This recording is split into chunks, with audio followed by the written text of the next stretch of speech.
This mower was given to me, but I didn't have a lot of information about it. After looking it over, we found out that it runs, but I also realized it was leaking oil from the lower part of the engine. I then removed the oil sump and resealed the engine. It's now finally time to see if I ended up doing more harm than good.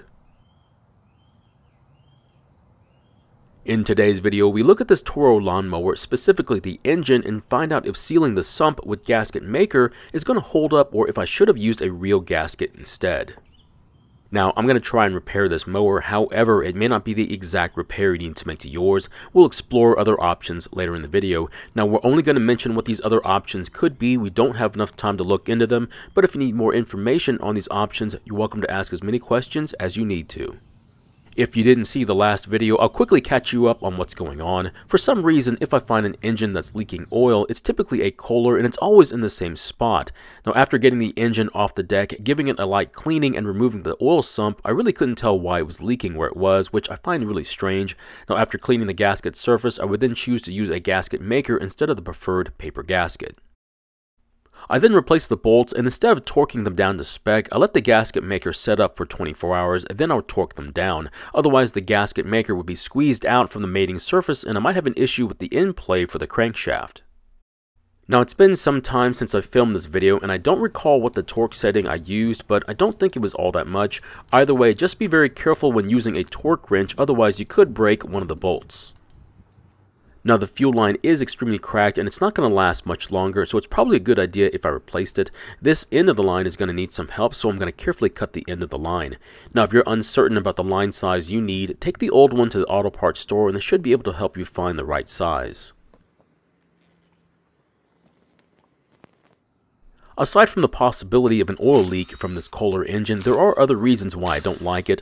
Now, this engine is quite powerful for its size, and I think it's very well built, but there are a few things I don't like about it, and the first is the spacer on the airbox that's very easy to lose. The next part I don't care for is the choke system. It's set up with a thermostat on the muffler to bypass the choke when the engine is hot, and also a vacuum bypass when the engine is running. Also, the linkage for the choke is very difficult to disconnect. Now, the way the two systems work together is okay, but sometimes the choke doesn't completely close, causing a starting issue.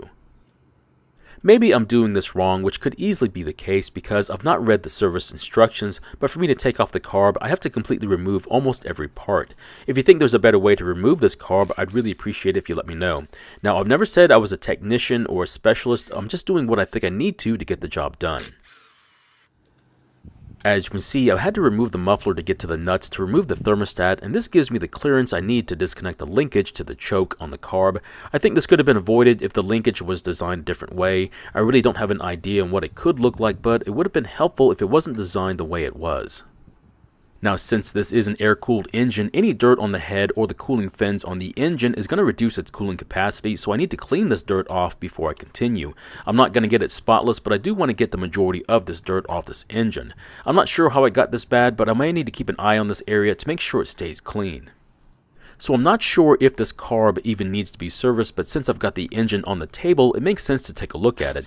The first thing that worries me is that I had to pry the bowl loose, which is never a good sign. However, after getting it off the carb, the bowl looks surprisingly good. With it being stuck, I was expecting it to have a lot of varnish in it. Now, the needle is attached to the float, and since the float is not stuck, it means the needle is free as well, which is a good thing. The next step is to remove the fuel jet and the emulsion tube from the carb. Be very careful when doing this, making sure you use a properly sized flathead screwdriver, otherwise you could damage it.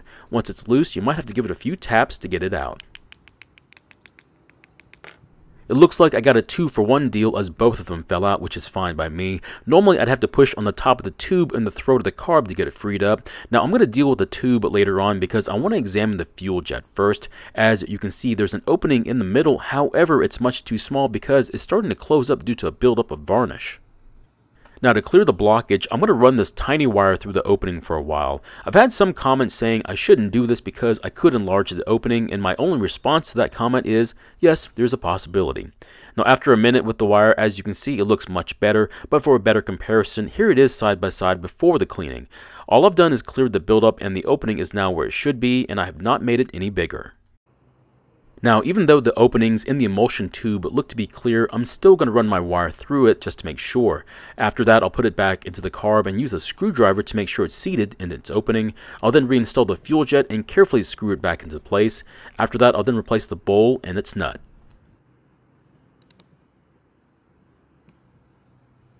Before I reinstall the carb, I want to look at the pilot jet. It's located on the top of the carb right below the idle set screw.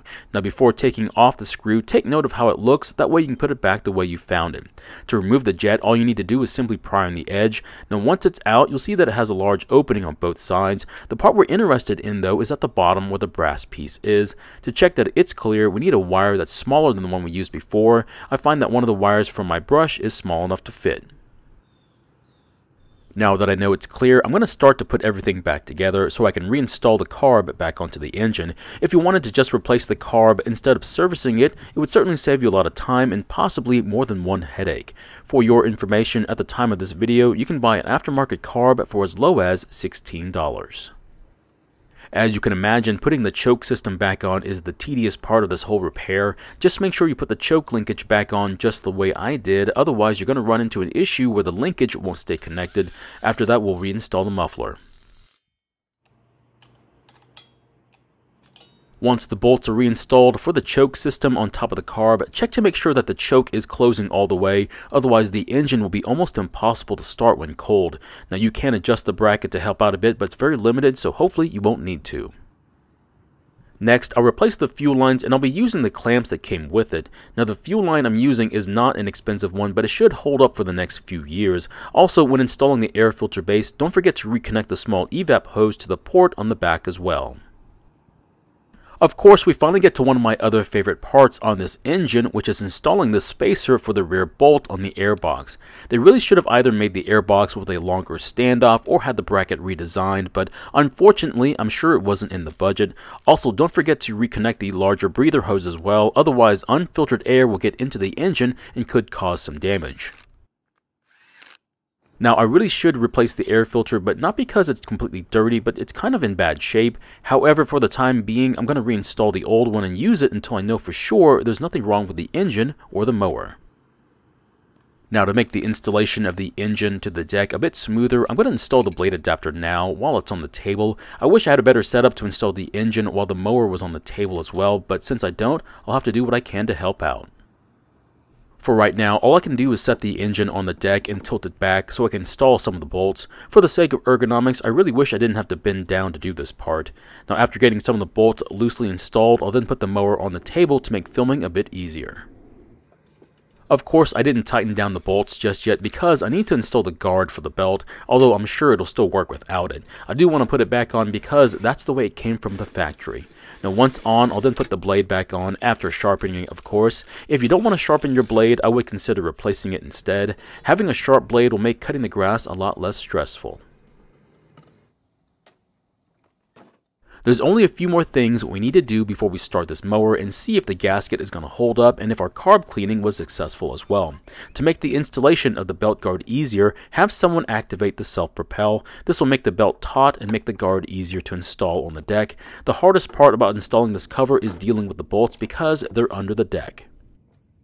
Since I have the mower on the table, I'm going to quickly clean the wheel bolts and then lube them as well. Even though most of the wheels seem to be spinning just fine, keeping them lubed will help ensure they'll stay that way. You don't have to take the wheels off to do this. In fact, you're probably better if you don't. However, I like to take them off so I can clean any rust or corrosion off the bolts. Now, the real reason I wanted to do this was because one or more of the wheels seems to be having a hard time spinning, which is making it really hard to even push the mower around. This would be the other reason why I like to take the wheels off to maintain them. Now, after lubing the rear wheels, I finally came across one that wasn't very happy spinning at all, and it turned out to be one of the self-propel wheels.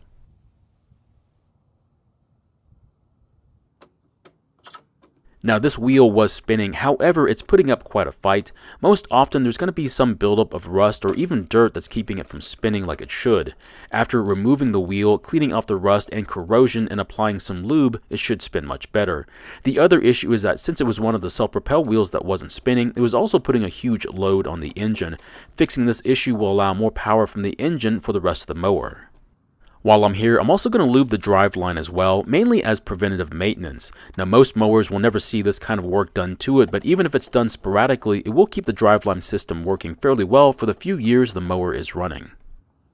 Now, the drive wheels aren't going to spin like the rears, but at least it's going to spin better than before. The last things we need to do is put some oil into the engine and some gasoline into the tank. The most important part when putting oil into the engine is not to overfill it.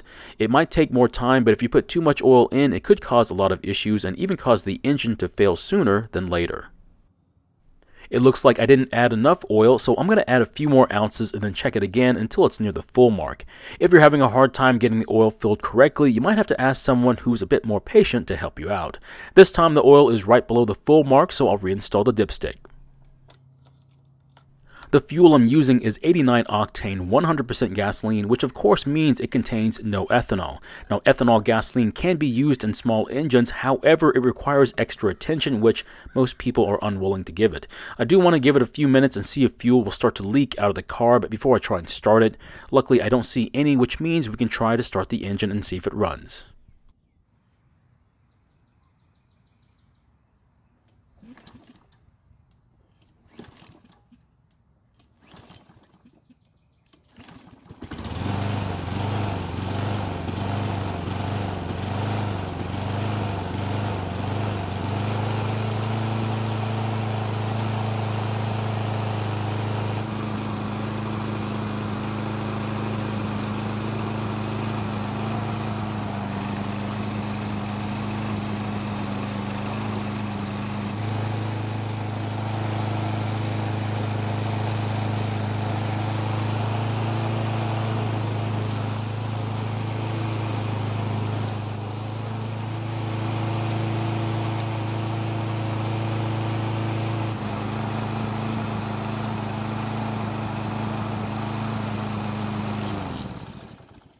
So the engine was surging a bit at the beginning, however, once the fuel started to flush out the carb, it soon cleared up and it ran okay, except it's not running as smoothly as it should, so we might have to take a closer look into it.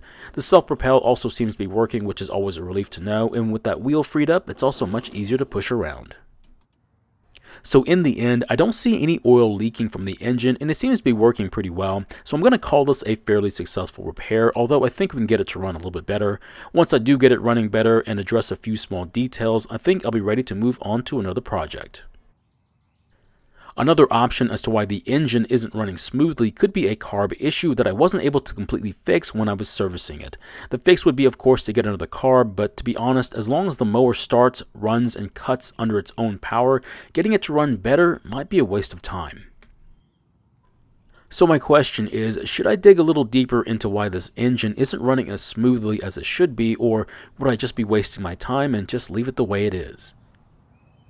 Thank you for watching. I really do appreciate your time here. Please feel free to ask me any questions about this project or your own projects, and I hope to see you in the next video.